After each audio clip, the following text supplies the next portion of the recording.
अब यह सुनिश्चित हो गया कि हमको धर्म युद्ध आरंभ करना ही होगा।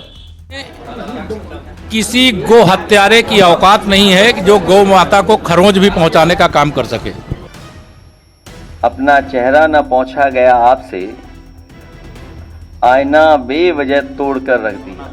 जिन्होंने आपको अपना मतदान करके सत्ता में बैठाया है, उपेक्षा नहीं कर सकते। लेकिन 30 दिन में कुछ भी नहीं दिखाई दी।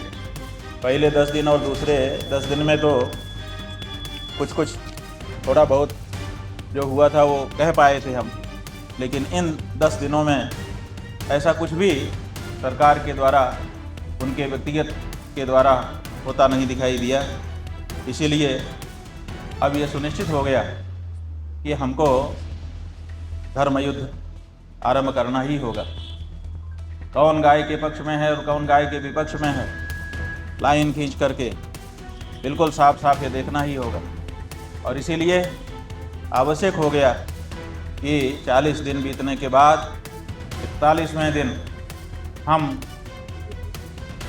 गौ माता की प्रतिष्ठा के लिए आरंभ होने वाले धर्म युद्ध का शंखनाद लखनऊ में जाकर के कर दें। भगवान जगतगुरु शंकराचार्य हैं, अगर वो कहीं भी जा रहे हैं आ रहे हैं तो जो भक्त होंगे उनका स्वागत करेंगे। हम भी एक राम भक्त के नाते, एक शिव भक्त के नाते, एक कृष्ण भक्त के नाते, एक सनातन संस्कृति के पोषक होने के नाते हम भी स्वागत करते हैं, हम भी अभिनंदन करते हैं। शंकराचार्य ने कहा है कि उत्तर प्रदेश में भारत में समझा दे 40% दर्जा। देखिए, मैं इतना ही कहूँगा कि उत्तर प्रदेश में किसी गो हत्यारे की औकात नहीं है कि जो गौ माता को खरोंच भी पहुंचाने का काम कर सके।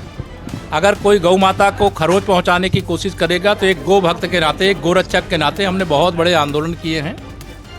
और उन गो हत्यारों को भी मालूम है, गो तस्करों को भी मालूम है कि उत्तर प्रदेश में गाय माने माता है और गाय की रक्षा करना, सुरक्षा करना वह सबकी जिम्मेदारी है।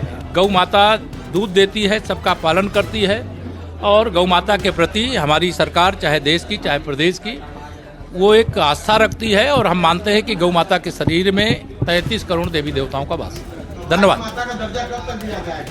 जब जरूरत होगी, माता तो है ही है, उसके दर्जा देने का क्या काम है। आप कहते हैं बाबा विश्वनाथ जी को विश्व के नाथ का दर्जा कब दिया जाएगा, तो बाबा विश्वनाथ जी तो विश्व के नाथ हैं ही, उनको दर्जा देने की जरूरत है। गौ माता तो गौ माता है। लगातार सियासत कर रहे हैं। अखिलेश यादव लगातार इसको लेकर के सरकार पर हमलावर है। शंकराचार्य, देखिए, श्री अखिलेश यादव जी एक ढोंगी व्यक्ति हैं जिन्होंने सदैव राम भक्तों का दमन किया, शिव भक्तों का दमन किया, गो भक्तों का दमन किया, गो तस्करों का संरक्षण किया और हिंदुओं पर अत्याचार करने का काम किया, मुस्लिम तुष्टीकरण करने का काम किया। तो श्री अखिलेश यादव जी जब इस प्रकार की बातें करें तो कोई क्या हिंदू समाज का व्यक्ति उन पर विश्वास करेगा क्या? श्री अखिलेश यादव जी यानी समाजवादी पार्टी या कांग्रेस पार्टी जब भी कुछ ऐसा बोले तो यह मान लीजिए कि वो एक राजनीतिक ढोंग कर रहे हैं। वो किसी भी तरीके से वो चाहते हैं कि भारतीय संस्कृति को मानने वाले जो राष्ट्रभक्त हैं, जो राम भक्त हैं, जो गौ भक्त हैं, जो शिव भक्त हैं, जो कृष्ण भक्त हैं, उनका कुछ वोट उनको मिल जाए तो शायद उनको गिनाने के लिए हो जाए कि हमें कुछ वोट मिल गया। लेकिन मैं उनको सबको कहना चाहता हूं कि 2047 तक देश और प्रदेश में भारतीय जनता पार्टी की सरकार है, फिर कमल खिलेगा, फिर सरकार बनेगी और सच्चा राम राज्य जो जनता चाहती है वो हम देने का काम कर रहे हैं और आगे भी देंगे। ये सब नकली लोग हैं और दुनिया में देखिए, आप लोग समझदार बनिए, बीजेपी के चक्कर मत पड़िए।